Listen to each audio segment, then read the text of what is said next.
In looking toward the lifetime of the space station program, space programs, of course, take a long time to develop, and so you really need to be planning today for what you're going to be doing in, say, 10 years. In the case of the space station program, I think the primary metric upon which it's going to be judged is going to be utilization, and particularly scientific utilization.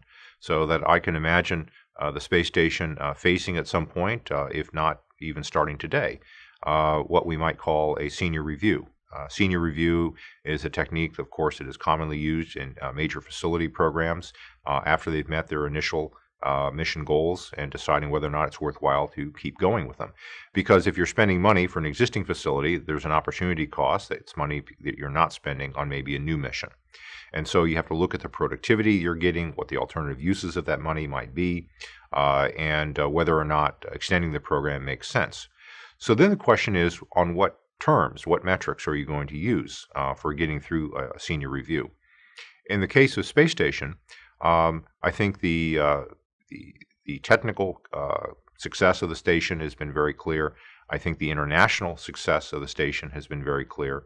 I think the scientific success is still unclear. And that's really the experiment that's going to be taking place over the next decade to see whether or not it, in fact, can become the unique scientific laboratory, the unique productive scientific laboratory that I think many people hope it to be.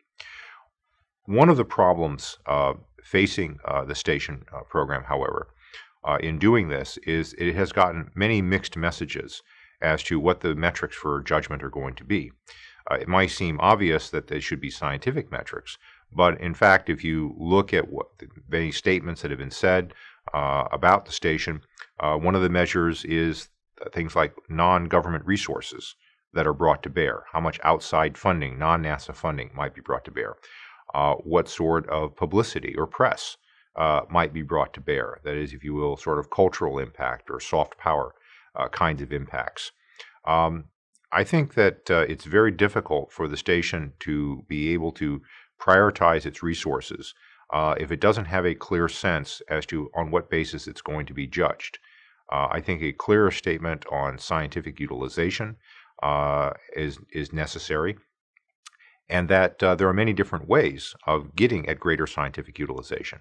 One example more recently, which was not expected at the time the station was designed, was small CubeSats.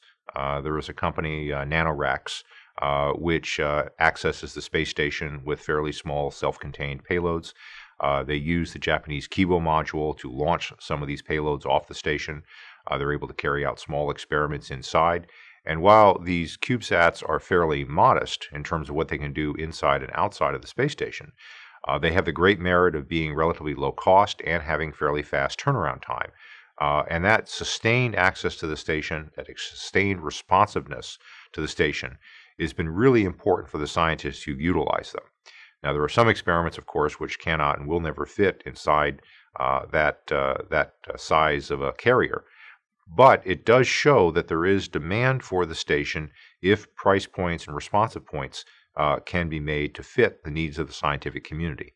And the station, I think, needs to be focused very, very much on the needs of the scientific community and responsiveness of the scientific community if it is going to be able to extend its lifetime beyond whatever is currently planned. I think if you look at the space station today, the one thing to keep in mind is really the clock is ticking. The extension of the station, the hoped-for goal is, say, 2020.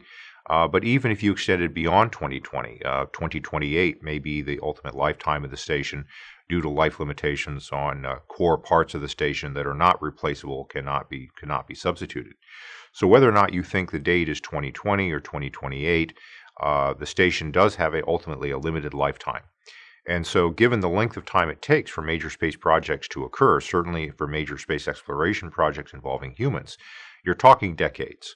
And so you have to be planning today for what you're going to be doing in 10 years, because if you're not, what you're actually doing is planning to go out of business. Now, there are a number of different alternatives, some including private sector, some including international partners, that one could imagine a post-space station program of research occurring. One could imagine private facilities in low Earth orbit. One can imagine shared international facilities in low Earth orbit. So it doesn't necessarily mean that after the station there won't be any human access and activity in low Earth orbit, but you need to be thinking about what that activity might be and how to prepare for it today. If you think you want to be going beyond low Earth orbit, if you want to do a return to the moon or journey in deeper places, you need to think about how those programs are going to be phased in while the station program is still going on, and how to flexibly integrate the multiple major systems development of station, new launch systems, private launch systems, facilities, lunar landers, missions to Mars, whatever. Those all need to be put in a schedule that has an overall architecture that is flexible enough to respond to unexpected events. What if the station is extended for a longer period of time? What if the station ends earlier than that? What if we have a major problem with the station where we can't service it anymore, or where we have to end it early? In those cases, what would we do in the meantime? What would be the backup option either for low Earth orbit or for deeper space?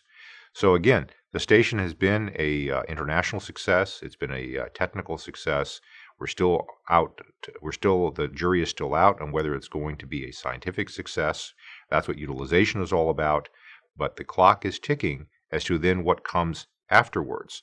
The clock is ticking on whether or not we will be able to demonstrate scientific utilization. The clock is ticking on what our international partners and other members of the scientific community will be doing while waiting for a decision here. Because our partners have other things they can be doing. The scientific community has other opportunities they may want to pursue if space science research doesn't really look to be promising for themselves or their grad students.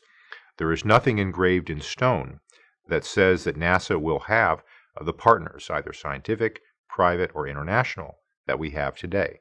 And so thinking about how we are going to serve the needs of those partners is integral to the question of whether or not space station is going to have a long future or not.